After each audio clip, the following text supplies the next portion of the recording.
किसान और कमेरा जब एक साथ हो गए तो आप स्वयं बताओ कि आप इस गठबंधन को कैसे देखते हो। बाकी तो कोई बचा ही नहीं।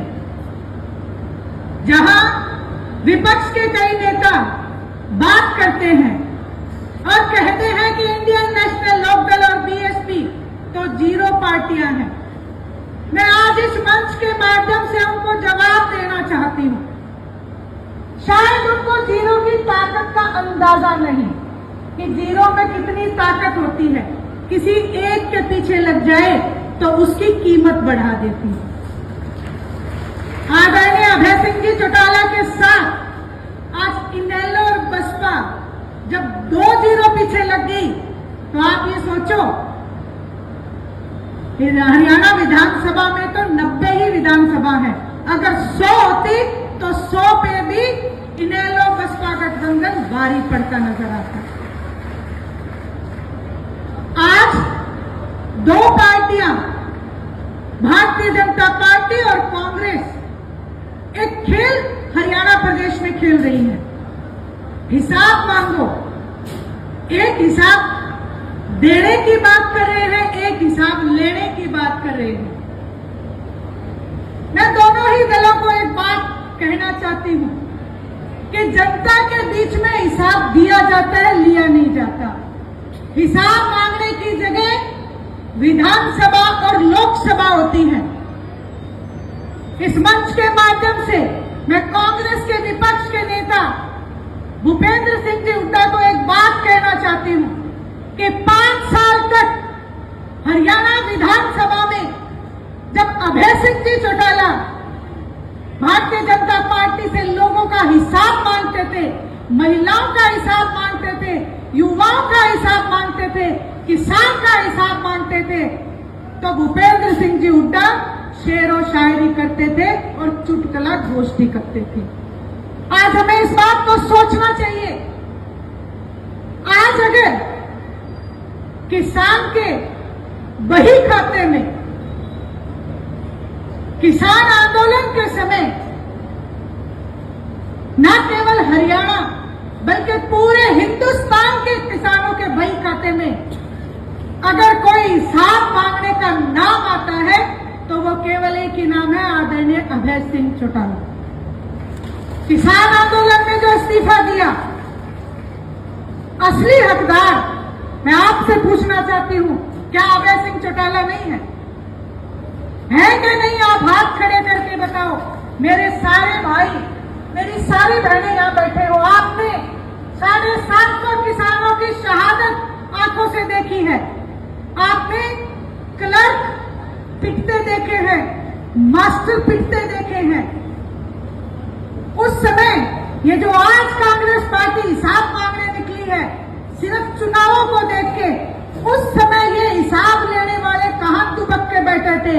इनसे कोरोना की महामारी में अपने घर का एसी, अपने घर के कमरे नहीं छूटे। इनसे किसान आंदोलन में एक सीट जो लोगों ने इनको दी थी, एक सीट भी किसी एमएलए एमपी से नहीं छूटी। क्यों नहीं छूटी? क्योंकि इनको जनता की लड़ाई नहीं लड़नी, इनको कुर्सी की लड़ाई लड़नी है। इसलिए आप सबसे अनुरोध और प्रार्थना करती हूं कि आप सब लोग उठ के खड़े हो जाओ। किसान और कमेरे से मजबूत हरियाणा नहीं, हिंदुस्तान में भी कोई दल नहीं है। इस बात को अपने मन में बिठा लो और बहन मायावती जी को एक निशाना हमने सेंटर की कुर्सी पे रखना है और एक निशाना हमने हरियाणा के मुख्यमंत्री की कुर्सी पे रखना है। इसलिए आज 2 जो ताकतें हमारे साथ हैं, बहन मायावती जी सेंटर के लिए और हरियाणा की विधानसभा के लिए आदरणीय अभय सिंह जी चौटाला। मैं आपसे एक बार फिर प्रार्थना करूंगी, अपने और पराई की पहचान कर लो। ये जो आपके बीच में बरगलाने के लिए आ रहे हैं, इन लोगों से आप सवाल करो कि हिसाब हमारे बीच में नहीं, विधानसभा में मांगते।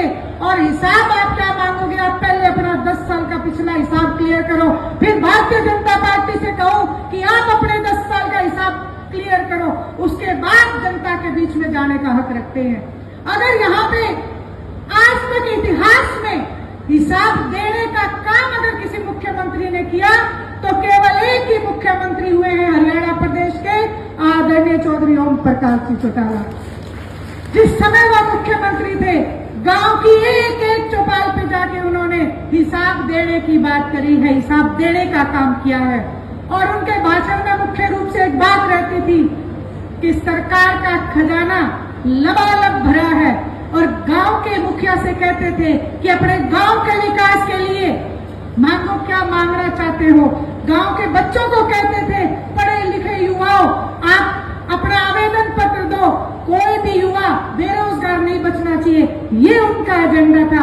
ऐसा हिसाब अगर किसी ने किया तो केवल आदरणीय ओम प्रकाश जी चौटाला ने करने का काम किया। और आज आप सबने प्रत्यक्ष देखा, पिछली साल 4200 किलोमीटर की पैदल यात्रा करके अगर लोगों के दुख सुख का हिसाब अगर किसी ने जोड़ा तो केवल एक ही नेता आदरणीय अभय सिंह जी चौटाला ने जोड़ने का काम किया। आज जिसके बही खाते में हर गांव का दुख और सुख दर्द है, वही केवल हकदार है कि वो हिसाब मांग सकता है और हिसाब ले सकता है।